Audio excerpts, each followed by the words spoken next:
channel. You know what time it is, No Press fam.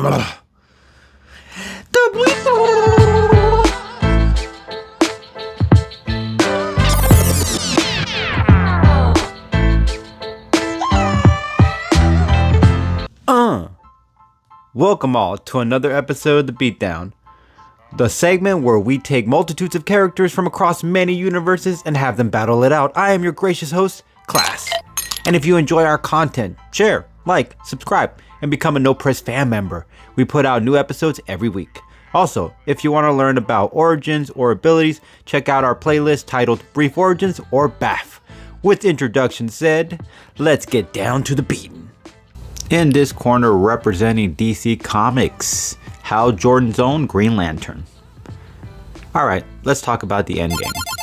Now, granted, both of these characters have military experience, but I will give it a little more to Hal Jordan because he actually has pilot experience, which requires to learn something about mechanical things, compared to Quasar, who only had military experience, which I'm not giving discredit for it. I'm just saying that there's an extra knowledge of military weaponry and mechanical stuff that gives you that extra fighting edge, and that's why Green Lantern has this capability of doing so many incredible constructs, and that will come in handy in a fight against someone who might be able to wield a powerful weapon but not being able to know how to manage it compared to someone like Hal Jordan with the experience that he has. Hal has fought more in the battleground given in tactical advantages, as his veteran experience cements his clever strategy moments that might present itself during their battle. He has taken cosmic and universal threats during his run in comics, having the necessary means to defeat those threats, and would find Quasar's Achilles during a fight. His imagination knows no bounds, constructing several ideas at his disposal. The fight would require being a creative, where Quasar might have a few ideas. He doesn't have much as Hal does. With an arsenal of ideas to conjure for good use, Hal could go overthink his opponent out of the competition. So I'm thinking he might outwit him. He's tampered with a destructive force like Sinestro's Yellow Lantern ring, which cracked and messed with the fabric of reality. A feat like that shows he can take the fight to the next levels compared to Quasar. He took out several red tornadoes at once, demonstrating his capabilities of taking out several durable characters, displaying he can do the same to Quasar satellites, so he can actually just take them all out at once, since Quasar has satellites all over the place. He can also probably do the same to Quasar's actual physical constructs as well. He has the might to inflict sun-level attacks, as he did to Cyborg Superman. Quasar uses a certain quantum aura to keep himself from harmful sun radiation or oxygen in space, or not being able to have it. Hal hits him with this, he might be able to cut through the aura, and a moment like that works in many favors to Hal. For example, if they are in space, Quasar loses oxygen from the aura being open for a moment. He can't close it before it affects him, or they fight near the sun and Hal decides to blast him towards it. The sun's rays will do damage to Quasar if exposure presents itself.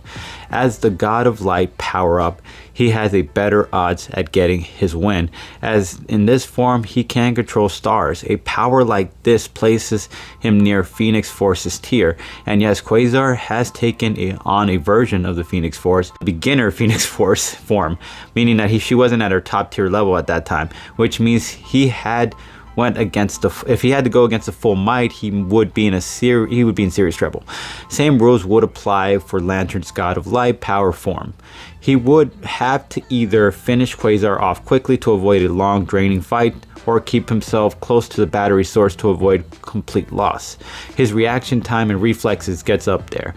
He fought Reverse Flash, who's almost uncatchable even to Flash at times, while being faster than Hyperion in an impressive feat.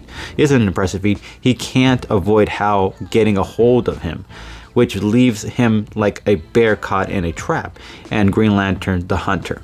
He has fought powerful forces as well, like Amazo, who had the Justice League's power all in one. He's got the grit to put the hurt on Quasar. Bottom line, he has the tactical mind and the reflexes to get it done when it comes to apprehending him. He has next level power up to rely on and can wipe out several constructs simultaneously if necessary. His feat have been displayed in I want to say more times than Quasar, showing the majority of the time he gets it done. And with his Green Lantern light, his victory would be his might. Alright, in this corner representing Marvel Comics, Wendell Vaughn, aka Quasar. Alright, now let's get into the endgame.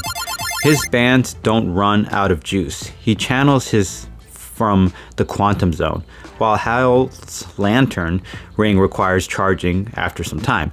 A long battle favors him more as the battery will run out, and lead more towards Quasar's favor completely. His constructs can stay permanently or temporarily with permanent form. With his weapons, he actually can make his constructs permanent, like real, like solid, compared to Hal Jordan's, which actually evaporates or disappears at some point, or whatever you can say, how it fades away. But the weapon does last long for the battle, created material strong enough to withhold attacks from Hal Jordan's lantern's construct. He can absorb his lantern energy, as he has done it to even powerful beings like Ego and the Infinity Gauntlets. Drain Hal out of his will and take the win after that. His shielding helps plenty to keeping the defensive side strong. His shield protected around characters like Wolverine, the Hulk, Thor, Hercules, and so much more at the same time. He can definitely keep his defense intact for as long as he needs it. He might have Hal lose his will during a fight, for if he can't find a way around Quasar, his doubts will begin to set in, and that will ultimately leave his will at a vulnerable place where Quasar can capitalize on it. Compared to the Asgardian like Beta Ray Bill is truly something. Being compared to him is truly something. Showcases his level of fight needed to defeat him. Not to say Hal couldn't deliver such a level, but when you take hits from Watcher, it's hard to say Lantern has anything that could deliver a finishing blow like that. He can turn Lantern's construct entirely into his own, as he did with Thanos' Infinity Gauntlet's construct. This would render Hal with limited options at gaining the upper hand. His bands can't be removed, but Hal's ring can be broken, and that's another way Quasar can win this. He'll be able to see him coming before he arrives, as he has many satellites will discover him and allow him to plan to handle the threat like Hal properly. Bottom line, he has more to offer from his hands than Hal Jordan's does with this ring. Energy absorption along with long-lasting constructs, a never-ending energy source, plus a defensive shield that can withstand several best mights for as long as needed. This all together and you have Quasar's victory. But as always, No Press fam, it's not up to me. It's up to you guys. So if you liked either one of my arguments, you know what you can do. You can hashtag Hal Jordan's Green Lantern, or you can hashtag Quasar. And as always, No Press fam, we really appreciate you guys keeping it 1,000 subs. Peace.